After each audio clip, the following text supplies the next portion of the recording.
It was a cold and cloudy day in Toronto. Jason, Mike, and I sat at the long table. We pushed back our plates, picked up our mugs, and we declared that dinner was finished.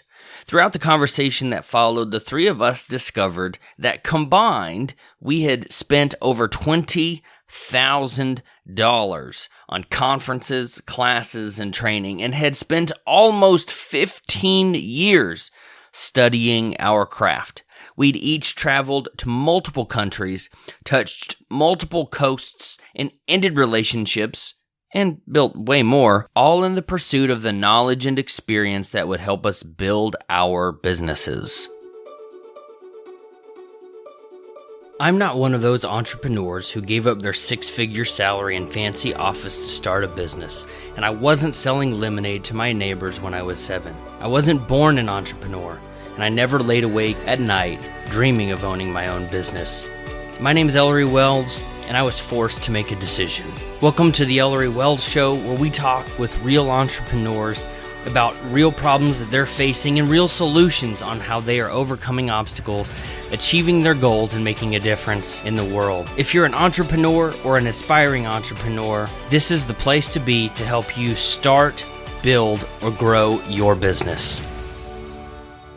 Thank you for tuning into this episode of the Ellery Wells Show as we're moving into the holiday season. I wish you and your family a Merry Christmas. Today, I want to share how to get started as a coach. I know a lot of you, or many people just in general, you've got knowledge that you want to pass on and knowledge that you want to share with people to help them along their journey, help them get further in their careers, help them have better relationships, all sorts of stuff like that. And I've been coaching in January of 2018, so coming up here in just a few weeks, it will have been 4 years. I can't believe it's been 4 years. It'll have been 4 years since I set foot at Dell the last time, and I came home and started my business and began coaching, and I have been very blessed and have had some incredible experiences. And if you want to get started as a coach, stay tuned to this episode. If you want to see, by the way, if you want to leave a comment for me,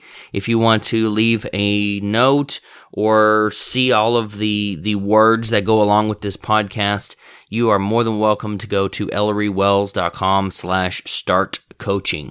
That's ellerywells.com/startcoaching. Because the reason that I share the story that I just shared with you is to illustrate how 3 entrepreneurs and owners have built successful businesses by investing in their learning. If you're not investing in yourself, oftentimes with money, and sometimes with money you don't have, you'll struggle in life.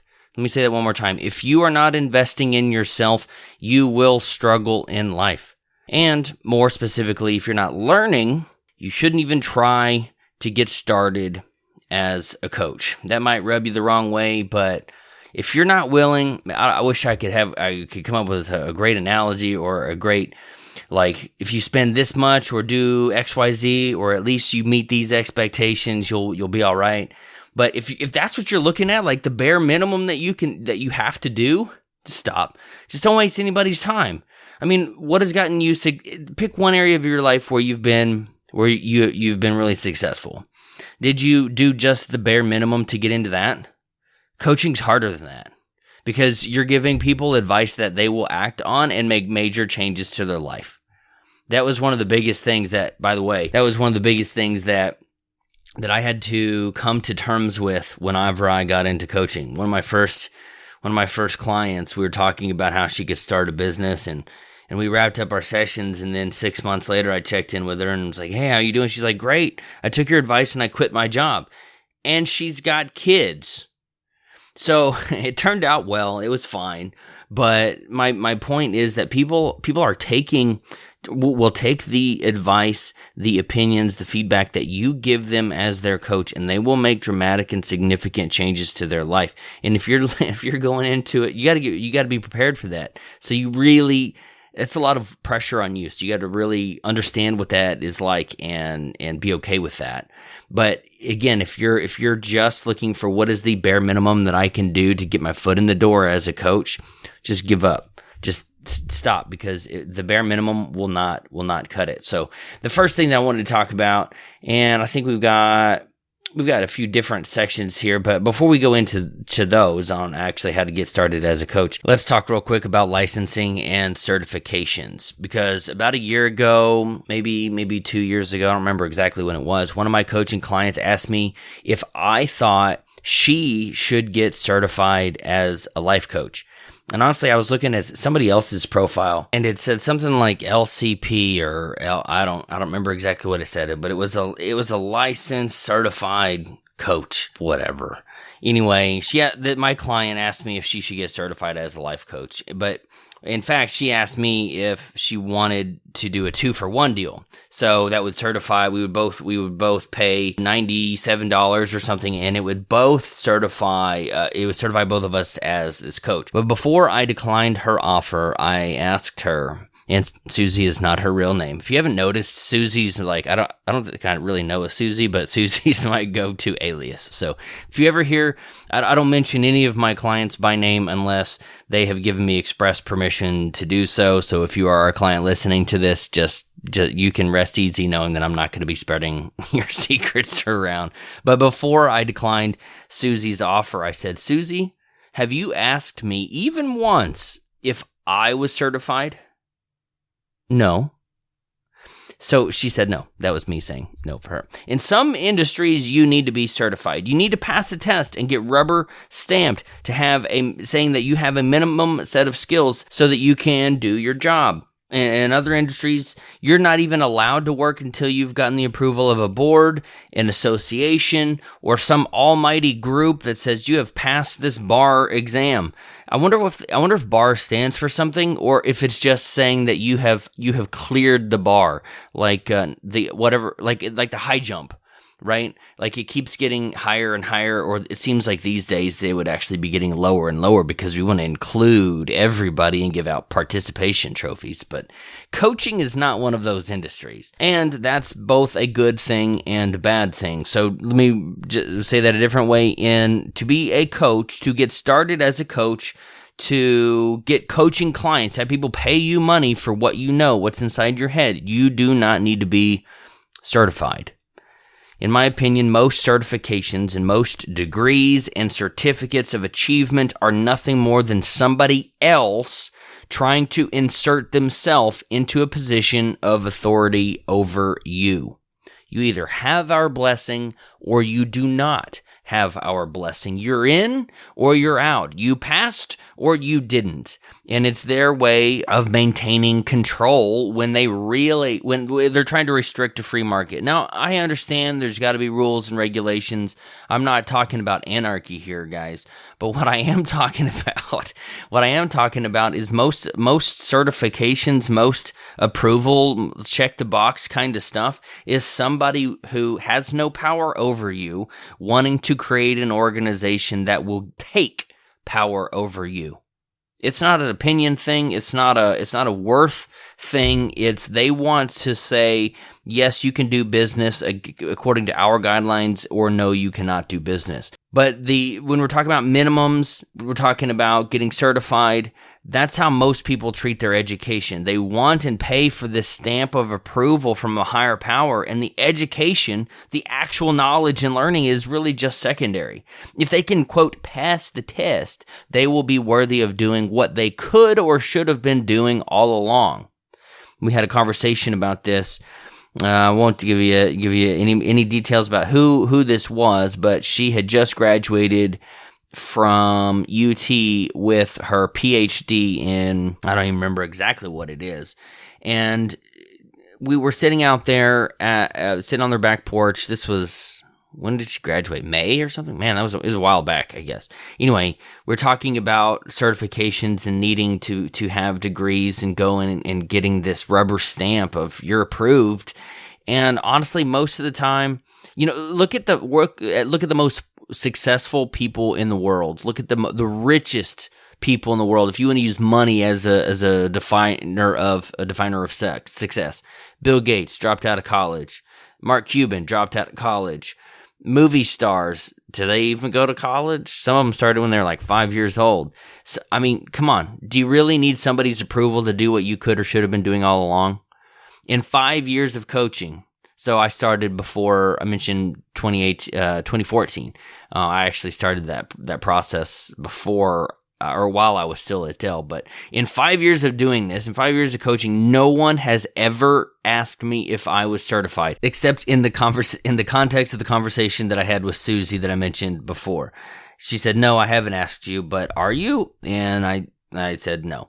My results and the results I help my clients get apparently are speaking for themselves. You do not need a certification or some blessing from on high in order to share your knowledge, to teach what you know, or leverage your expertise and experience. So before we dive right into how to get started as a coach, let me share with you a resource that I have just started creating.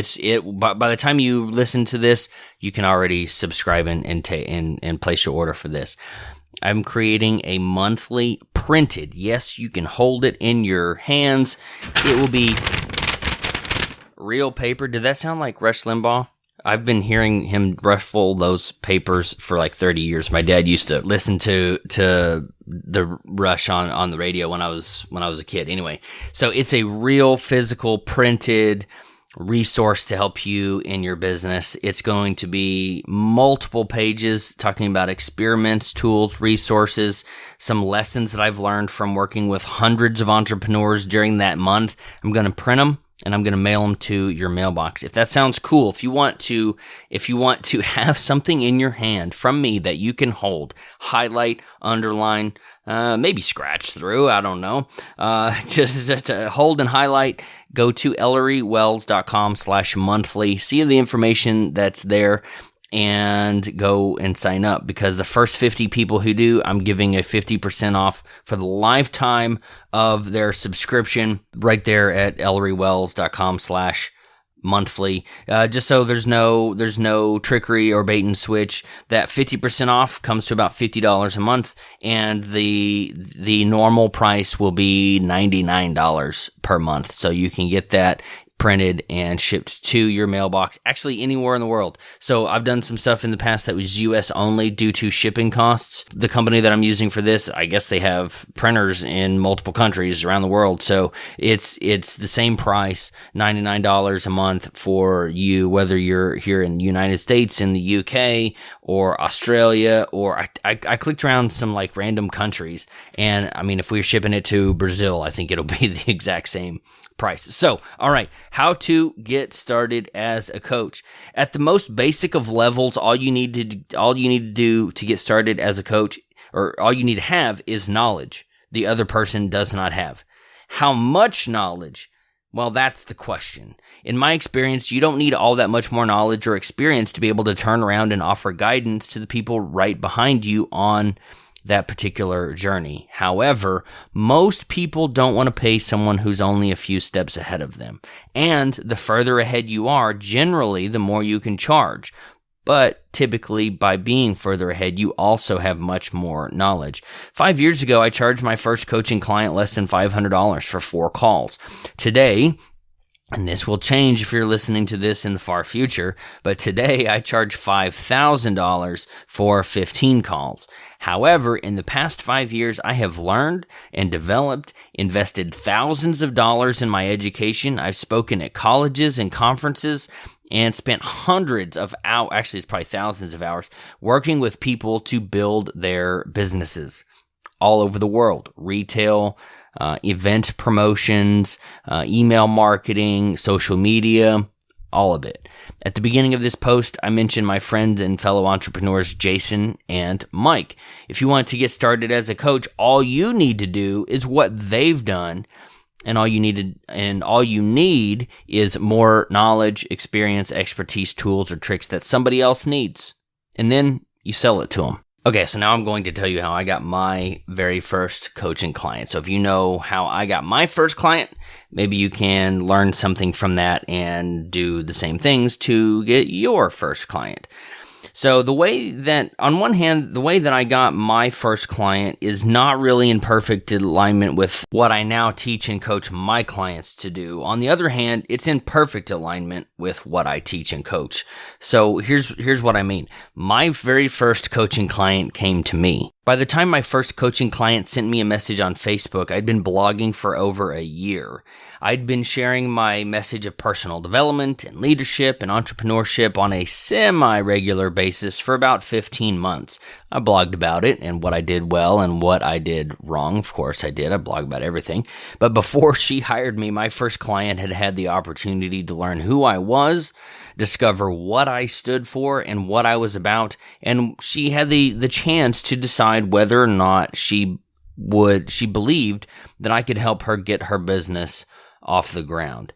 And I've got a few links at ElleryWells.com/start coaching to older posts and some things in this area. So you might want to go check those out. But in one of those posts, I mentioned that content marketing is the most effective way to build a business in today's online and always connected world. That's part of the reason why I'm doing Catalyst Monthly, is to do more content marketing to help more entrepreneurs.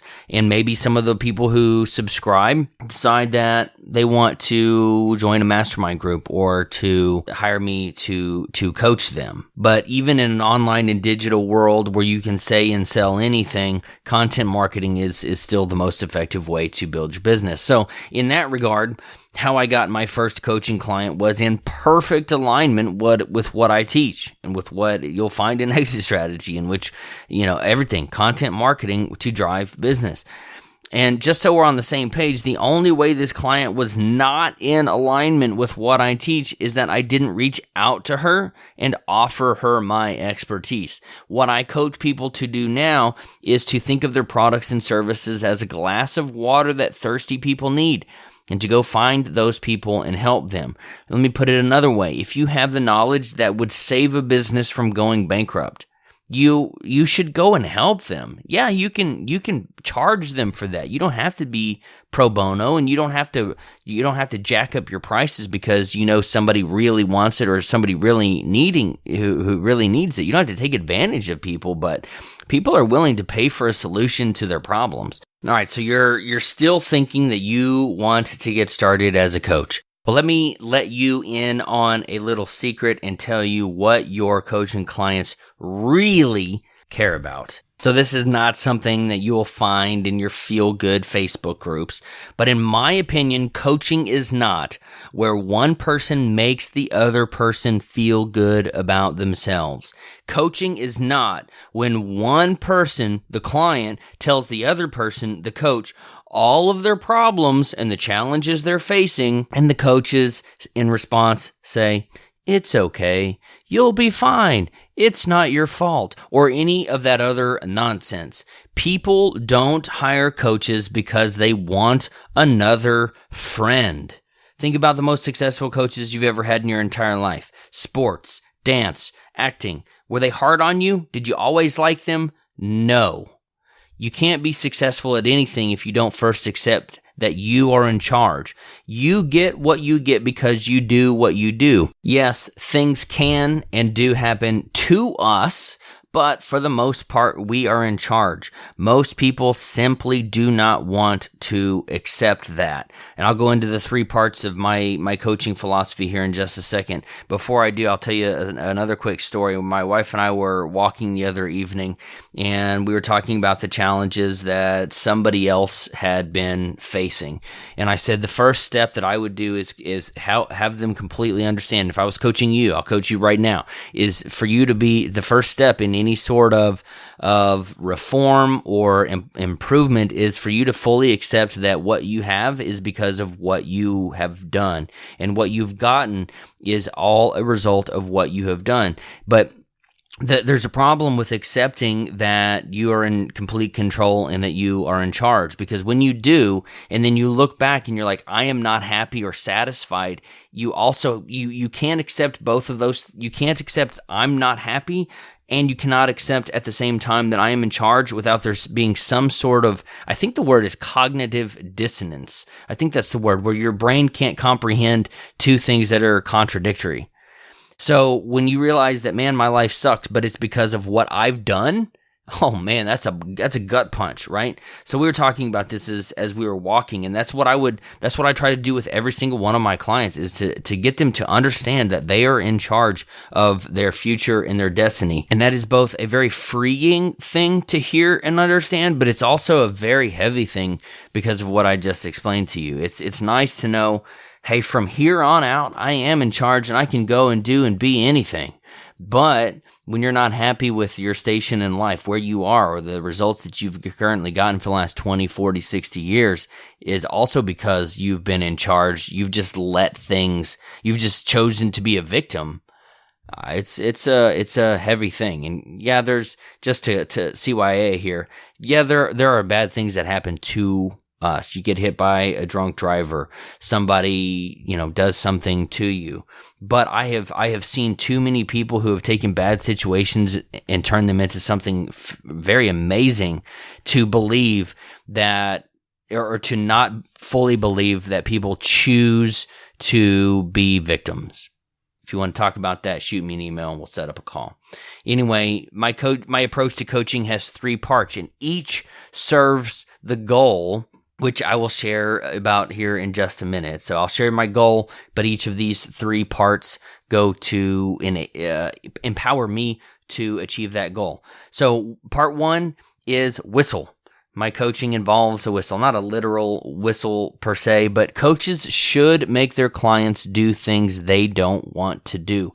Not only do we only grow when we're pushed or pulled out of our comfort zones, but the things we are currently doing are delivering what we are currently getting. My favorite coaches growing up, the ones who led our teams to multiple championships and to the highest levels of competition, they were the ones who made us do things that we as the players, that we hated doing, but that were necessary for success. They made us do push-ups and run laps in 110-degree heat. I played soccer in the summer in Texas.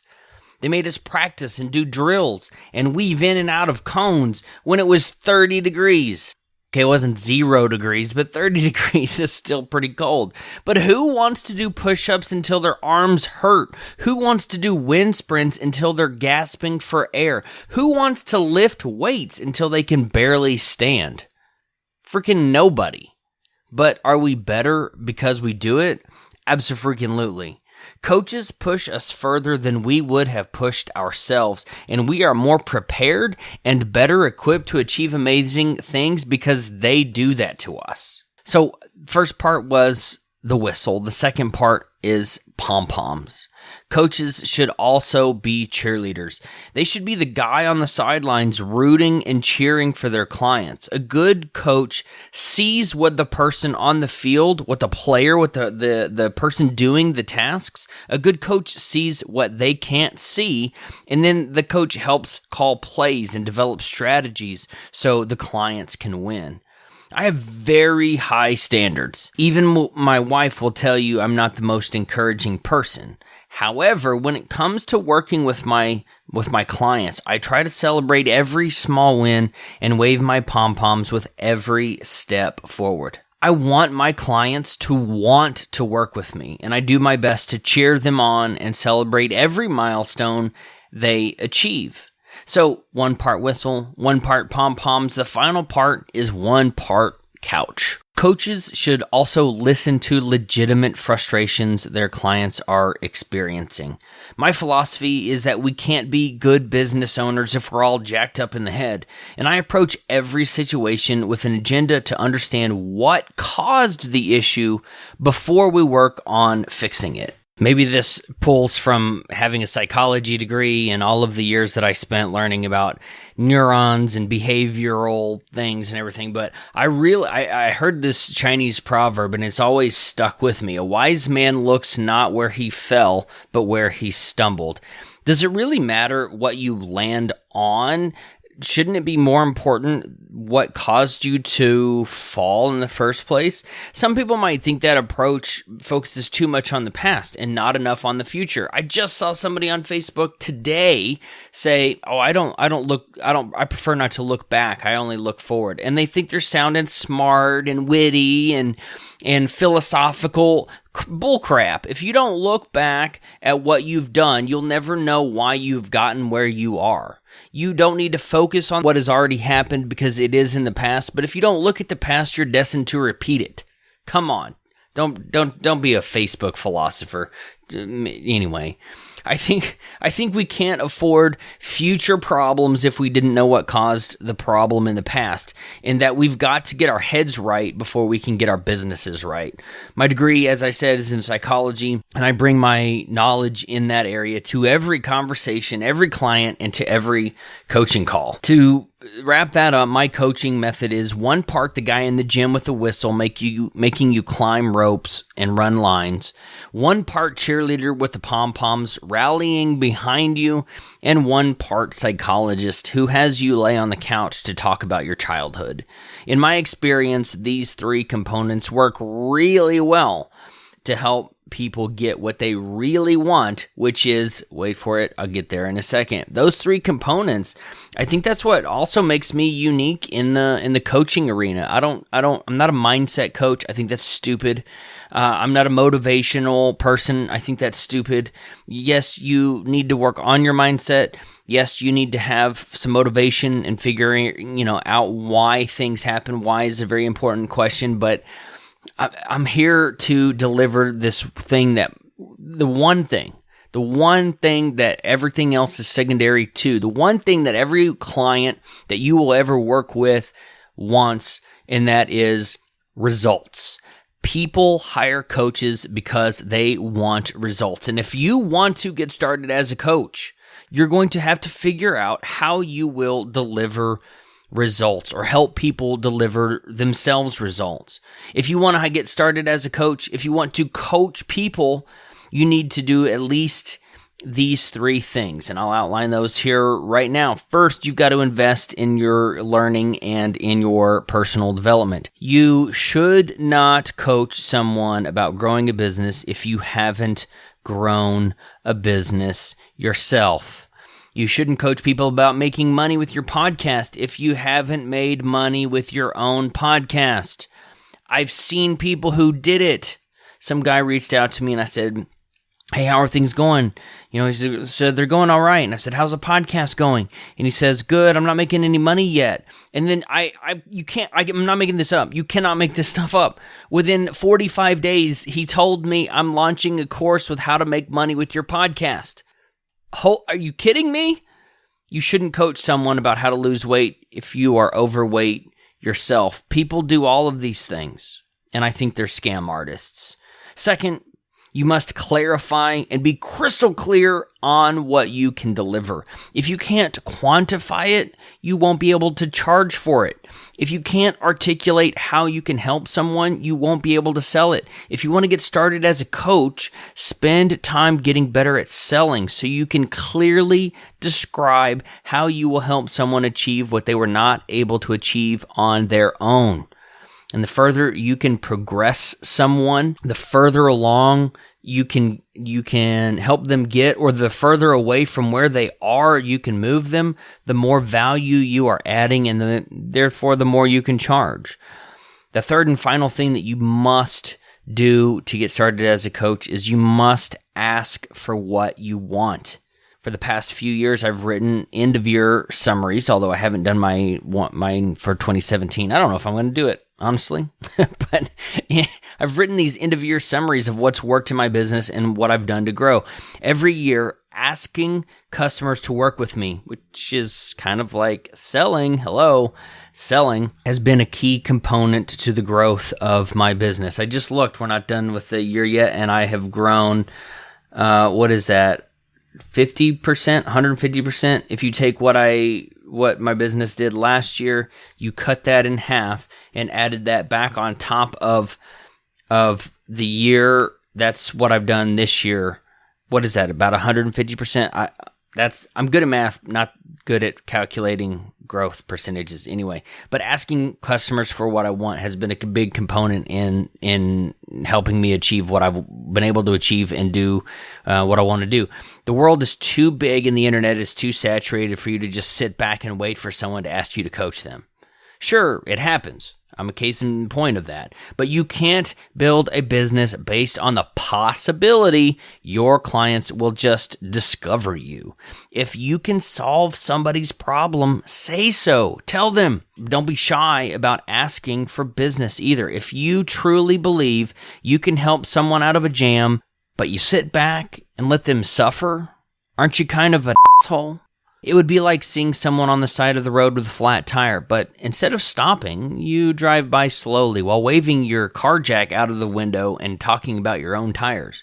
It would be like watching your friend lose their house to foreclosure while saying, "Oh, that sucks," all while having the 10-step guide to getting out of debt and saving money sitting in your desk. If you want to get started as a coach, you've got to study, know what you can deliver, and offer help. So a lot of people think they can be a coach, but most of them can't. Coaching is hard. Working with people is hard. Selling knowledge instead of a product is very, very hard. And telling people what they need to hear, not just what they want to hear, is also very hard. But it's also very rewarding.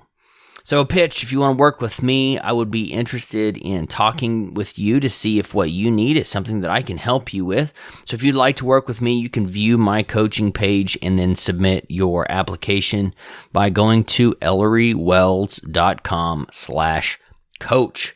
So we've mentioned a few links in the episode today of the Ellery Wells Show here. So if you want to see all of them, go to ElleryWells.com/start-coaching.